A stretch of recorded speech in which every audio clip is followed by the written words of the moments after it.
Hello बच्चों, तो चलिए इस प्रश्न को पढ़ते हैं। 15 भिन्न भिन्न फूलों से एक हार कितने प्रकार से बनाया जा सकता है। तो प्रश्न में देखो हमें क्या बोला गया है कि 15 भिन्न भिन्न फूल हम ले रहे हैं, तो उससे एक हार हम कितने प्रकार से बना सकते हैं, ये हमको बताना है। तो प्रश्न में आगे बढ़ने से पहले इस प्रश्न से संबंधित जो मुख्य अवधारणा है उसकी हम चर्चा कर लेते हैं।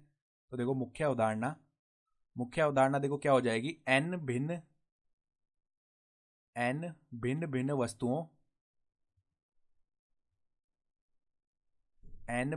वस्तुओं को एक गोले पर व्यवस्थित करने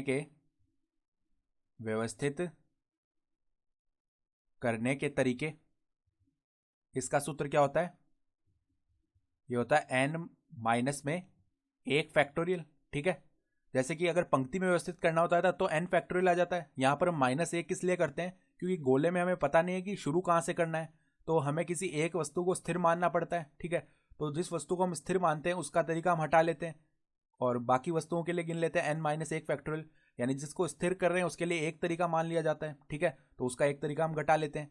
तो अब देखो 15 भिन्न भिन्न फूल है, प्रश्न में बोला गया है हमें अलग से भिन्न भिन्न फूल है, तो यहाँ पर भिन्न भिन्न वाला सूत्र काम में लेंगे। यहाँ पर अगर समान आ जाता है तो हम बट्टा में दो करते हैं। बट्टा में दो इसलिए करते हैं क्योंकि सारे ही जो वस्तु हैं वो समान है। ठीक है, तो वहाँ पर हमें क्या करना पड़ता है, जो सभी वस्तुएं एक जैसी दिखने लग जाती है गोल मेज पर। ठीक है, तो हमें क्या करना पड़ता है, बट्टा दो करना पड़ता है ताकि जो आधी वस्तुएं हैं वो आधी के बराबर आ जाए। ठीक है, तो यहाँ पर एन माइनस एक फैक्टोरियल वाला सूत्र लगने वाला है। तो अब हम क्या करते हैं, देखो 15 भिन्न भिन्न 15 भिन्न भिन्न फूलों से हार बनाने के कुल तरीके। हार बनाने के कुल तरीके कितने आ जाएंगे?